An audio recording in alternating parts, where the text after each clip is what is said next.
What is your big takeaway from Steve Borthwick's Six Nations squad that he has announced this morning? Six Nations fast approaching. Tell you what I think it is. It's that he is picking on form. And it's something that he said he would do when he took charge of England, when he took over from Eddie Jones.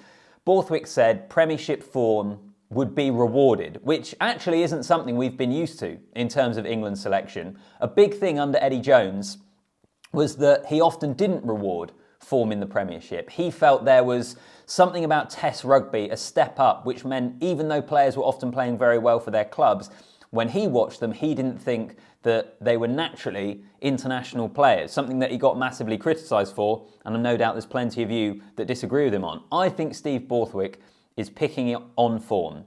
And that was one of the questions for me going into this selection. Would he be true to his word? Would he pick on form? And I think he has. And I'll explain what I mean as I get into the video. Welcome back to the channel. Hope you're all well. Appreciate you joining me. If you can leave a thumbs up on the video, that's massively appreciated, as well as subscribing to the channel. But most importantly, comment down below. What do you make of this Six Nations team from the England head coach? I'll run through kind of some of the headlines, then we'll get into some talking points. So first of all, 7 uncapped players in the team: Emmanuel, Feyi-Waboso and Ethan Roots from the Exeter Chiefs. You've got Chandler, Cunningham-South and Oscar Beard from Harlequins, Fraser, Dingwall, Tom Roebuck and Finn Smith. In terms of the omissions, Carl Sinclair and Billy Vunipola both aren't there, both rumoured to potentially be leaving English rugby and moving abroad next year. I wonder whether that comes into it, or possibly form as well. I don't think either of them are necessarily playing their best. And George Martin, he's probably the biggest one that you would say he would have been part of this squad, could well have been starting a number of games in the Six Nations. He's unfortunately out injured for a number of weeks, which is a massive blow because given his performance in the World Cup semi-final, one of the breakthrough players for England, he would have featured in this team. It would have been a great chance for him to kick on. He could have even been one of the stars of the Six Nations. So I think that is a massive shame and changes the complexion a little bit, second row, back row, which I'll get into. But this is an England team in transition, and we always knew that it would be off the back of the World Cup. And I feel like this is maybe the first time we're really going to start to see Steve Borthwick properly try and develop this team. You think back to when he came in just before the Six Nations last year, and that Six Nations was basically a chance for him to see what he had inherited. I don't think he could do too much with that squad straight away. I know there will be people that will say, well, he should have started changing the team back then.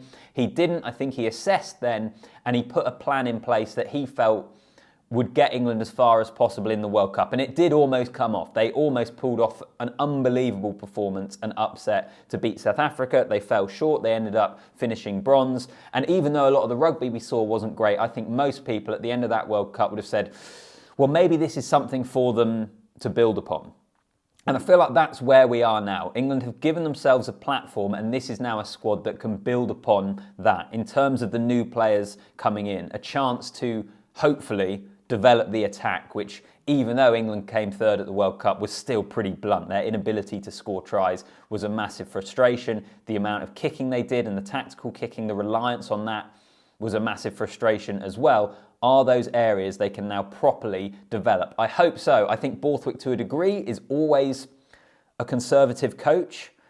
But with some of these players that are included, rewarding form, a number of those Northampton guys that are playing brilliant rugby in the Premiership, great attacking rugby, is that going to transfer into this current England team? So it's exciting, I think. It's always exciting on the eve of Six Nations, isn't it? You're full of hope. It's like the first day of the Premier League season. Everyone's feeling hopeful at the start of the season. We'll see where we are after week 1 or 2, which has been an issue for England, actually. Losing momentum at the start of the tournament. They haven't started Six Nations well enough going forward. They need to change that and maybe build some momentum, ride some momentum. So it's exciting, but there are challenges as well. And I think there are still issues for this team. There's a few different areas we can talk about. I'm not sure I'll necessarily go into everything. As I said at the start of the video, you can comment, let me know what you make of it. Front row is an obvious one. So we've got no Sinclair there. As I say, not the end of the world, I don't think, in terms of his form. Still got Dan Cole and Joe Marler there, which I completely understand why, particularly because of what we saw in the semi-final against the Springboks. they're England's best scrummagers. They're England's best chance of giving themselves a really solid set piece. But prop is potentially an issue. Are those guys going to be there at the next World Cup? Now, you don't pick a team now for 4 years' time, but I'm thinking more about the transition of that position.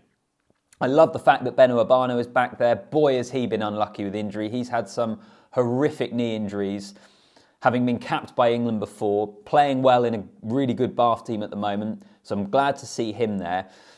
But how do England start transitioning away from Dan Cole and Joe Marler? And they're actually quite excited about some of the guys that are currently coming through the system.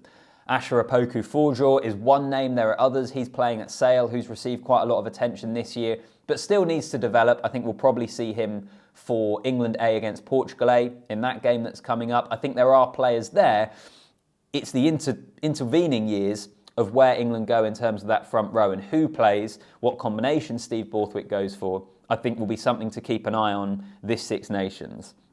But where else could we look? I mentioned the second row earlier. Previously, you'd have said Itoje, Chessum, Martin, obvious 3 candidates, 2 of them starting, possibly even one of them playing at 6, but certainly all 3 of them involved in the matchday 23.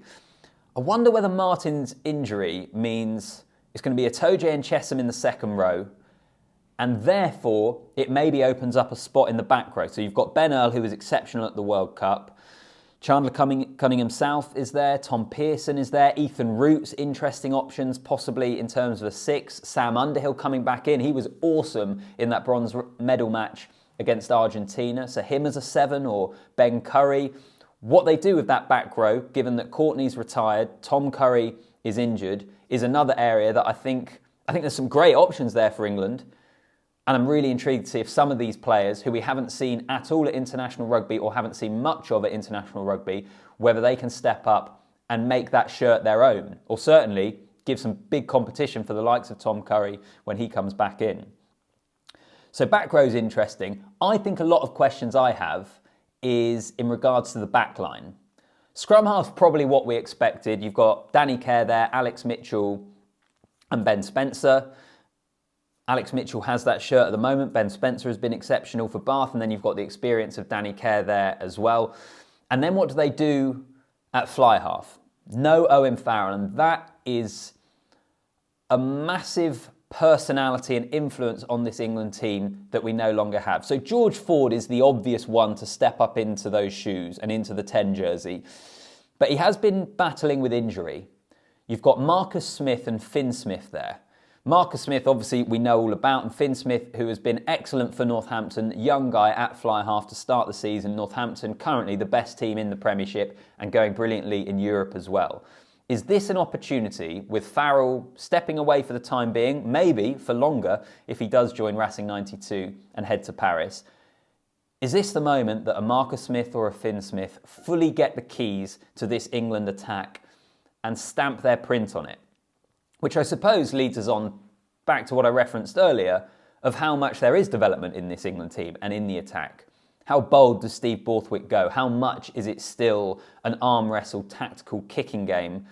And how much licence would you give one of those players who we know can run some really exciting attacks in the Premiership? How much licence do they get given to do it at international rugby? I suspect Borthwick will go with George Ford, but there are 2 really good and exciting options waiting in the wings if he wanted to go down another route. And we can go across the rest of the back line. I'll rattle through it because I could spend ages going through every position.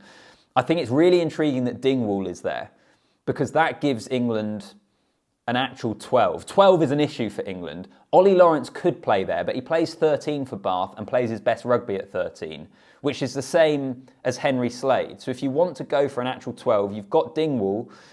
Does he have the ballast for international rugby? We'll find out, maybe, if he gets given that opportunity. But how England combine those centres, I suppose a lot of it comes down to who we select at 10 as well, is fascinating. Because I think if you pick Ollie Lawrence, I want to see him at 13. I don't really want to see him shifting inside to 12, but I think there's a real possibility that could be the case. And then into the back 3 as well, Roebuck there. Oscar Beard, let's talk about Oscar Beard. This is probably the biggest left field call for me. Harlequins fans might disagree. I know he's played really well in the Premiership, but I think out of all of the wingers at Quins, it's Caden Murley that people have always been calling to get called up. to England. I know he's been injured this year. He probably wouldn't have been in consideration at the moment because he hasn't played enough. But what a moment for Oscar Beards. You've got him. You've got Tommy Freeman as well, who's been playing 13, but has been playing brilliantly for Northampton. Elliot Daly there as well as a guy that can shift around in all sorts of different positions. Emmanuel Feyi-Waboso. There are some exciting options there for England. Tom Roebuck as well. And, England wingers at the World Cup were pretty much asked to chase box kicks. And it was important that they were good at that, to be able to suit the game plan. Some of these names here makes me just wonder whether that development of the game might be something we can get excited about. Freddie Stuart there as well in terms of the back three, obviously, and good chance he'll start at fullback for England. So loads of questions there. I could probably go into more positions. That's a run through the team and my initial thoughts. The final thing I'll mention is the captaincy. Jamie George, the captain, great choice. With Courtney Lawes retiring, Owen stepping away, Jamie George and Ellis Genge probably the most obvious candidates. Ellis Genge has been battling injury. He is expected to be back in time for the start of the Six Nations, but I think it makes sense that it goes with Jamie George. First of all, hooker isn't a position of huge strength. Luke Cowan-Dickie's back in the squad, but still some questions over his fitness, certainly in terms of how much of a game he could play. So I think Jamie George starts every match, providing that he's fit. He's a leader. He speaks so well on the game, respected in that dressing room. I'm excited to see him lead this England team. Following the footsteps of, I suppose, Dylan Hartley, fairly recently as a hooker to captain England. So really pleased for Jamie George. To me, the decision absolutely makes sense. So what do you make of this England team?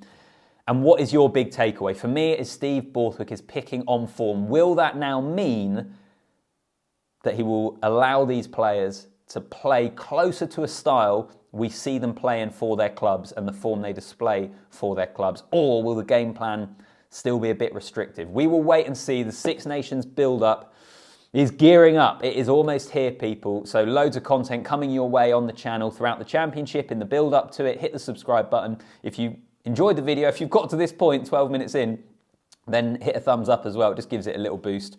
Try and grow the channel as much as possible, and comment down below. For the time being, though, I'll leave it there. I'll see you in the next one.